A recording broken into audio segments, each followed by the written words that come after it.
Assalamualaikum warahmatullahi wabarakatuh.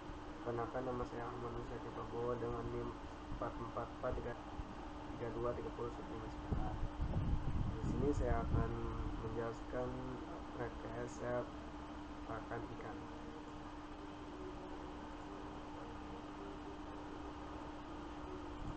Nah, di sini saya akan menjelaskan tentang rekayasa teknologi polikultur udang faname dan ikan bandeng berbasis pakan buatan untuk percepatan pertumbuhan dan kelulusan hidupan penunjang.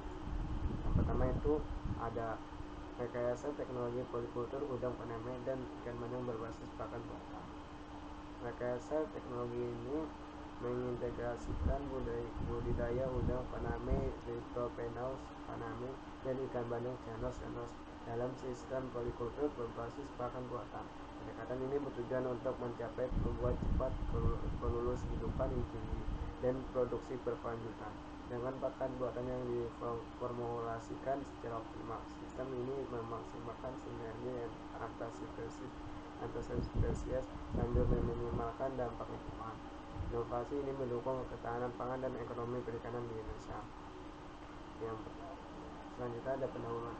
Aquaculture berkelanjutan menjadi kunci untuk memenuhi permintaan protein hewani yang terus meningkat di tengah keterbatasan sumber daya alam. Di Indonesia dengan garis pantai panjang dan iklim tropis, potensi budidaya perairan sangat besar.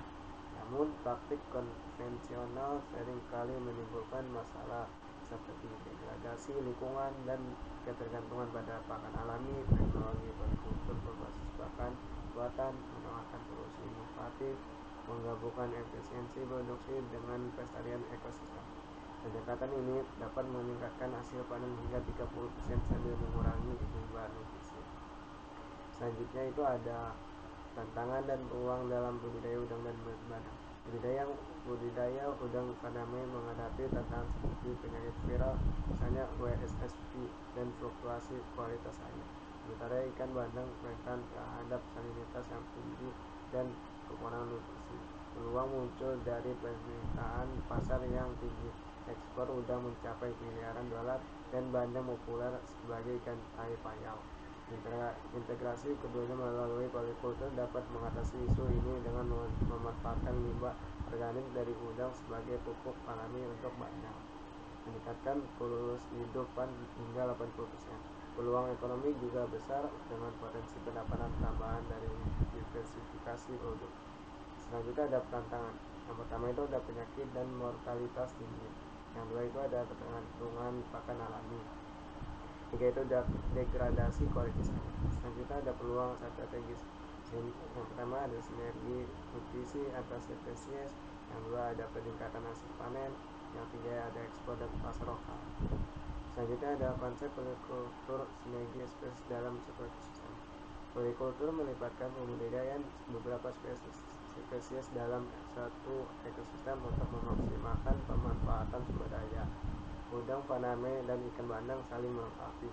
Bandeng mengonsumsi plankton dan detritus yang dihasilkan dari limbah udang, sementara udang mendapat manfaat dari aerasi alami oleh bandeng.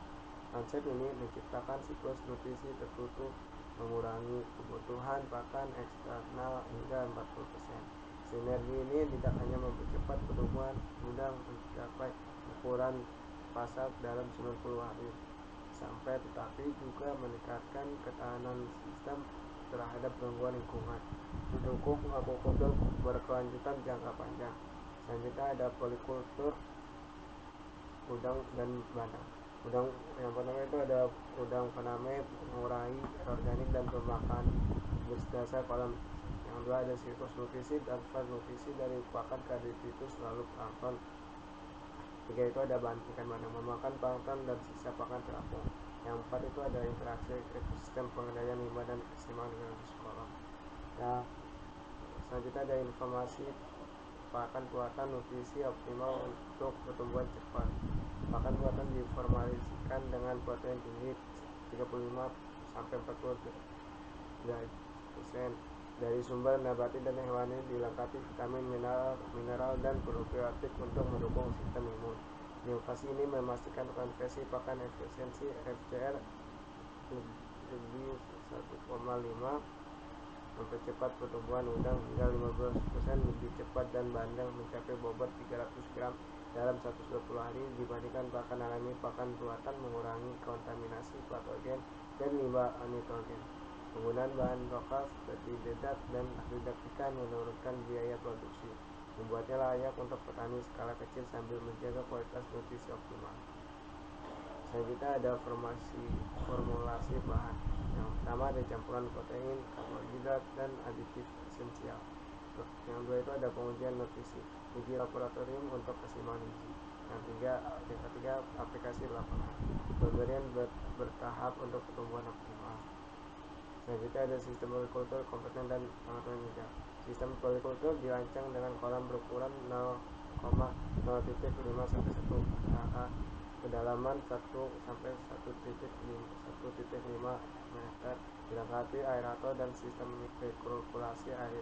Rasio ideal adalah 20 sampai 30 udang per meter dan 5 sampai 10 bandeng per meter untuk menghindari kompetisi. Komponen utama mencakup jaring pemisah untuk tahap awal, filter bio untuk menjaga kualitas air, dan monitoring IoT untuk parameter relatif.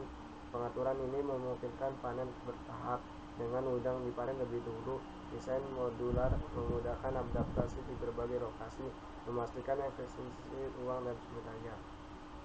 Selanjutnya ada komponen utama ada kolam dengan aerasi, 2 ada sistem filtrasi, 3 ada monitoring digital, yang kedua itu ada pengaturan ideal. Yang pertama ada rasio intensitas spesies, yang kedua ada panen bertahap, 3 adaptasi modular. Selanjutnya ada dampaknya. Dengan penerapan pakan yang dirancang khusus, kandungan nutrisi dapat disesuaikan untuk memenuhi kebutuhan masing-masing spesies sehingga optimasi pertumbuhan dapat tercapai. Selain itu, sistem polikultur memungkinkan pemanfaatan ruang dan sumber daya secara efisien, meningkatkan produktivitas lahan perikanan. Integrasi kedua spesies ini juga dapat menciptakan ekosistem yang lebih stabil dan mengurangi risiko penyakit, berkontribusi pada keberlanjutan budidaya perikanan dan meningkatkan pendapatan bagi petani.